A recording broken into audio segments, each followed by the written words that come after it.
show me where I could find the Clinical Center auditorium? Yes, go straight back past the elevators, and it'll be right in front of you. All right, thank you. You're welcome. May I help you? I'm Dr. Muley from India. I would like to talk with your scientist who works in the field of brain chemistry. Dr. Molay? I'll see what I can do. My name is Dr. Symington. This is my wife, also a doctor. We have an appointment here to meet with some of the members of the staff, but we thought we might be able to look around some of the labs here and perhaps see some of your clinical facilities. Surely. We're very glad to do what we can, Dr. Symington, Mrs. Symington. We don't have regular tours, but Dr. Robertson is just starting a talk on NIH and is showing a film on what we are doing. He's speaking to a group of visitors, but I'm sure he would be glad for you to join them. Dr. Robertson is in the conference room. Down here? Yes. Thank you. We're very glad to have you visit us at the National Institutes of Health. Come in, sir. Come in, please. There are chairs right here. My name is Dr. Robertson. I'm a biochemist, but my purpose here today is to tell you about NIH as a whole. Very briefly, our mission is this: to improve people's health by conducting and supporting medical research, and by increasing the nation's resources for medical research. The whole purpose is the progressive reduction, elimination, or control of the diseases that plague mankind. We do this through knowledge derived from research and by applying it widely and effectively in public health and medical practice. In this endeavor, NIH is just one of several federal agencies involved, and the work of the federal government is supplemental to the research conducted or supported by private organizations. Still, NIH programs are the largest source for medical research in the United States today. As such, they should be understood by everyone. The building in which we are meeting, the Clinical Center, and many of the other facilities you will see today are quite new. But you should know that the Public Health Service is one of the oldest and most traditional agencies of the federal government.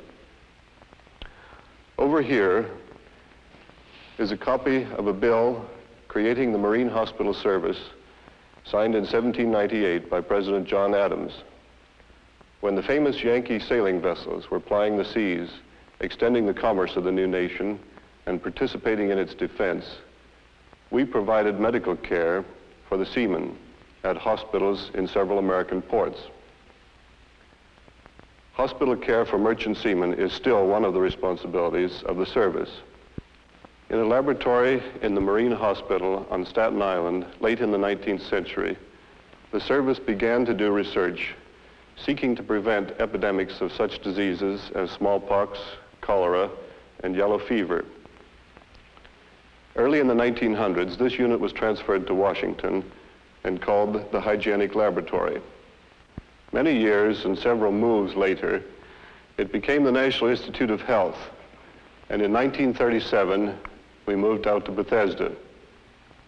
As the spectrum of major health programs broadened to include the so-called chronic or degenerative diseases, so did the program of research. The years following World War II have been a period of rapid growth, and the National Institute of Health became a number of specialized institutes and divisions.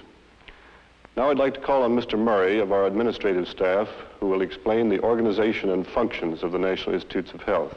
Mr. Murray. Thank you, Doctor.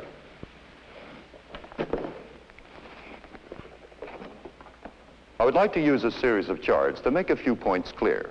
Organizationally, the NIH is part of the Public Health Service, which in turn is part of the Department of Health, Education, and Welfare.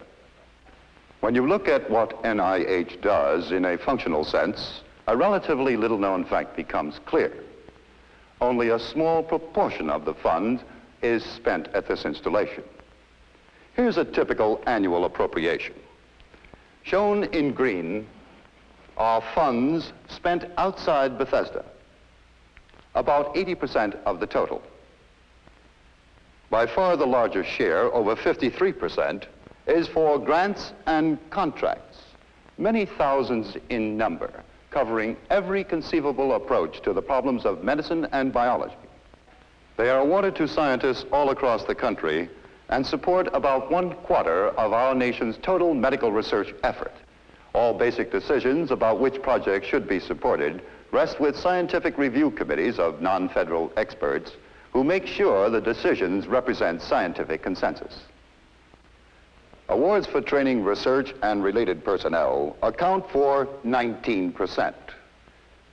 About 9% goes for the expansion of research facilities throughout the country. And finally, NIH carries out a many-faceted research program in its facilities here in Bethesda and in the field. These direct operations represent about 19% of the annual appropriation. These are the 4 functional parts of the NIH programs: grants and contracts, training awards, construction grants, and direct operations. Now let us look at NIH in terms of organization rather than function. Congress has authorized or established 7 institutes, each with its own defined mission and each with its own separate annual appropriation. The National Institute for Allergy and Infectious Diseases, Arthritis and Metabolic Diseases, Cancer, Dental Research, Heart, Mental Health, Neurological Diseases, and Blindness. Each of the institutes conducts research in our facilities in Bethesda, and each supports research, training, and other activities in its specified field. In addition to the 7 institutes and the Division of General Medical Sciences, which incidentally supports research and training in fundamental areas, the NIH consists of 4 divisions with special supporting functions.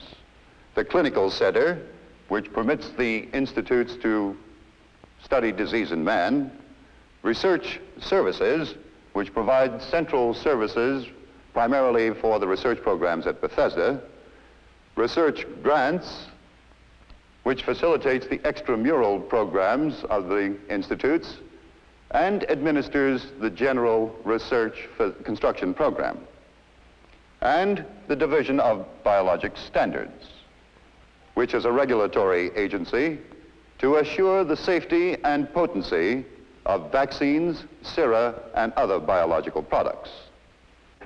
General administration and coordination for the institutes and divisions is provided by the Office of the Director, NIH. This small staff helps shape policy and represents NIH with the Public Health Service, the Department of Health, Education, and Welfare before Congress and to the medical and scientific community. The programs carried out directly by NIH, both here and in the field, have but one purpose: research in the many scientific disciplines focused on the problems of medicine and biology. The complex of facilities concentrated here are the most extensive in the world devoted to that single mission. Thank you very much, Mr. Murray. There's no way for me or anyone else to reduce this complex institution to a reasonable summation. It just can't be done. Nor is it possible for you to go into the laboratories and see all or even most of the projects in which you might be interested. So we have gone into the laboratories, taken some color film, and produced a movie which we would like to show to you now.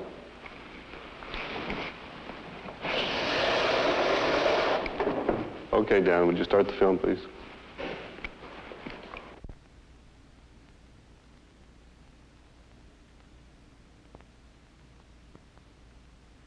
Here in the laboratories at NIH, research goes forward along many lines. Among these approaches to new knowledge is the study of viruses, those tiny organisms that cause disease by attacking and destroying cells.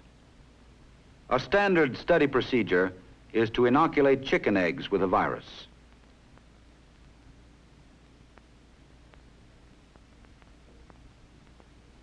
Then, after culturing under carefully controlled conditions, the medium is drawn off for experimental study. Scientists are also studying viruses grown in tissue culture. Here, living cells are being cultivated in specially designed flasks. The cells are fed and kept germ-free until a virus is introduced.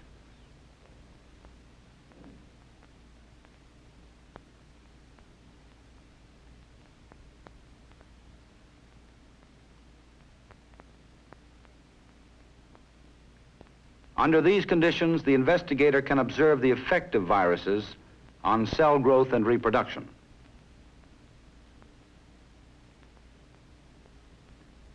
Tissue culture supplements, but does not replace the study of cells and tissue in experimental animals. Here, cancer cells are transplanted to the back of a healthy mouse.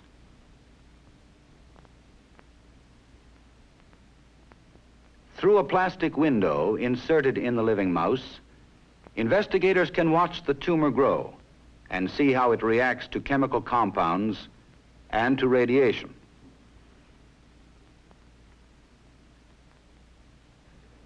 In neuroanatomy, the hope is to discover more about the electrical impulses which trigger muscle reactions. This study repeats a familiar procedure of stimulating a frog muscle with an electric current, but uses complex apparatus to determine chemical reactions and other changes. Biochemistry, the science that plays a part in many investigations today, is applied to the study of the body's waste products. The presence of a purine metabolite is determined through the distillation of urine.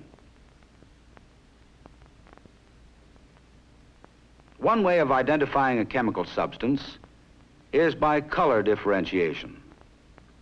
The use of chromatographic apparatus speeds up this process. Another useful research tool is the mass spectrometer used for identifying elements. This and the high-speed centrifuge and the use of radioactive tracers have contributed to the final study of metabolic processes.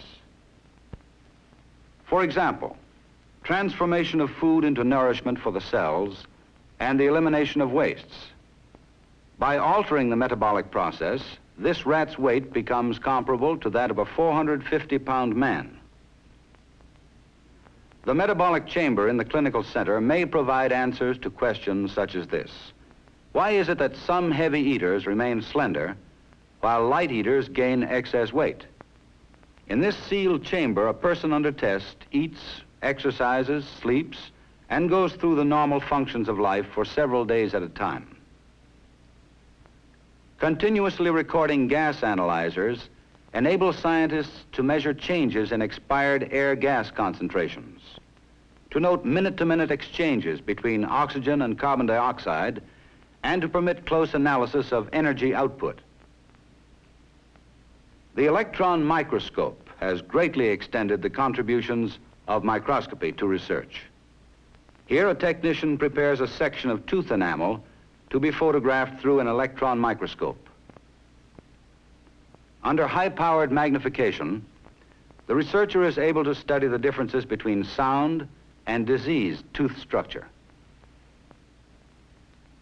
Here, investigators are comparing the chemical composition of blood flowing from a vein in the hip of a patient with blood from the neck vein. The findings may be significant in the study of mental illness, another health problem under intensive research. A number of mentally disturbed patients are admitted to the clinical center in support of the research program in this field. Various forms of psychotherapy as well as laboratory tests are administered and evaluated. Children as well as adults are studied in various behavioral situations. Confidential recordings and observation through one-way vision windows are employed to accumulate data. These findings on behavior can be correlated with physiological tests. The psychiatrist and psychologist are in daily contact with other specialists, the geneticist, pathologist, the biochemist, and many other trained experts who share their knowledge and apply it to a particular problem. Much of the research performed at NIH is basic in the field of medical science. Direct practical benefits may not be evident for years, and none can predict in advance the outcome of any experiment. Take, for example, this investigation. From clues gleaned through extensive reading, an investigator postulated that rhododendron leaves possess a substance which might be used in the treatment of high blood pressure. After preliminary testing, a full-scale experimental project was begun. Large quantities of leaves were collected and put in big kettles to boil.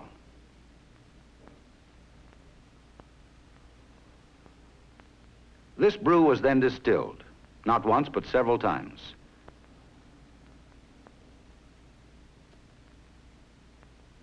The concentrate was then administered to a dog. The drug lowered the blood pressure of the dog to a marked degree. After more animal testing, a small quantity was given to a volunteer patient.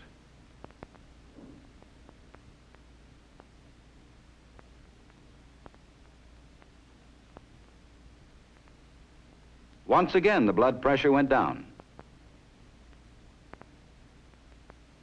But harmful effects apparent in later tests ruled out the use of this drug with humans. Take another example. Toxoplasmosis, an eye disease.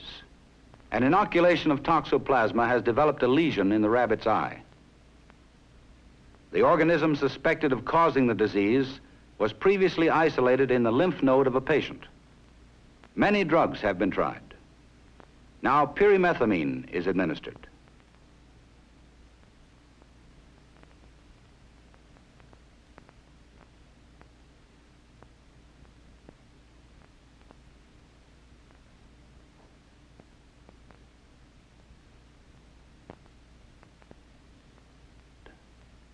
Pyrimethamine in combination with sulfadiazine is an effective treatment. A cure is found for this disease, which has blinded many infants. To provide an environment for laboratory research integrated with clinical studies, NIH has established on a central basis a whole host of services. This building, the Clinical Center, where patients' rooms are separated by only a few yards from the laboratories, is shared by all the institutes. The staff is composed of both civil service personnel and public health service commissioned officers. The 500 beds are available only to patients who are referred by their physicians. They are admitted on the basis of the needs of the research programs. In return for their cooperation, they are cared for without charge. At the Clinical Center, patients get outstanding care according to the best standards of medical and hospital practice.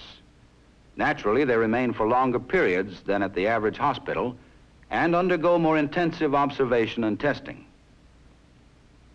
The Clinical Center is not a diagnostic center, nor is it primarily interested in rare diseases. Clinical medicine is practiced at NIH because it contributes to research rather than because of the patient's need for medical attention. Nevertheless, while hospitalized, the patient receives therapy most likely to promote recovery. For the cancer patient, it may be deep radiation treatment, surgery, or chemotherapy. For those crippled by disease, all kinds of physical therapy.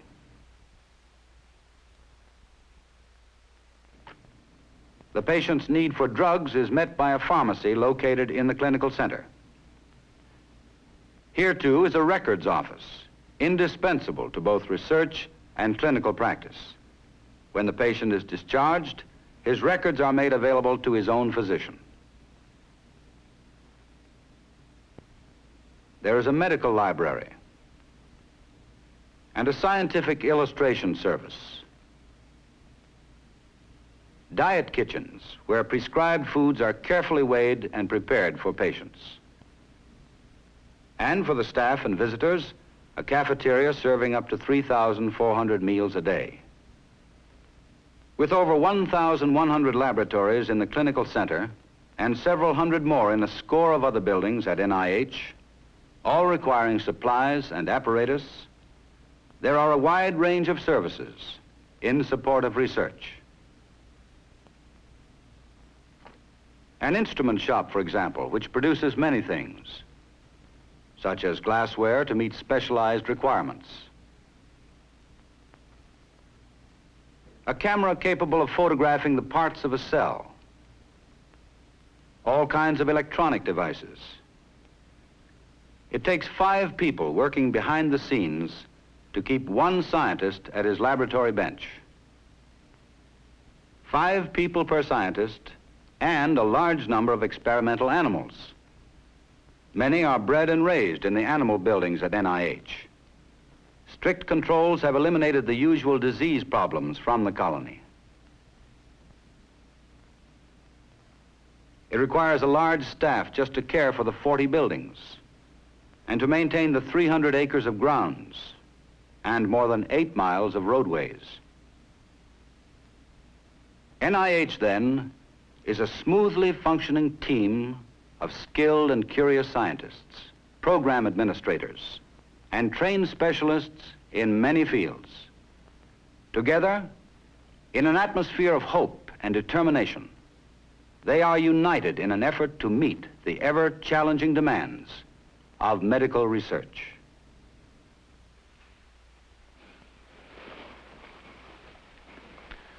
The scenes in the film are indicative, nothing more, not the most promising or anything. Just representative of the 1,000 or more studies carried on here by MD and PhD investigators, both civil service and public health service commissioned officers, in all the diverse disciplines and clinical specialties which modern medicine requires. There are so many more things I should like to tell you about some of the outstanding findings made here, about our part in fostering scientific communication, about the international aspects of our work, about our interest in encouraging outstanding high school and college students to pursue scientific careers. And I know you have questions you would like to ask me. But before you do, I would like to close with this thought. In research, it is axiomatic that the more one learns, the more there seems to be left to learn. Yet we know from past experience that the product of medical research is progress against disease. We know it from our ability to prevent rheumatic heart disease, to diagnose and treat many forms of cancer, to control hypertension, to treat many forms of neurological disorders, to help the diabetic to live a normal life, to relieve the pain of the arthritic, to treat and cure many forms of mental illness, to prevent poliomyelitis. But great enigmas remain. The search for understanding and new knowledge goes on, not only here in the NIH laboratories, but also in hundreds of medical research centers throughout the world. A bit at a time, but certainly, ultimately, there will emerge answers to the questions which concern you and all of us today.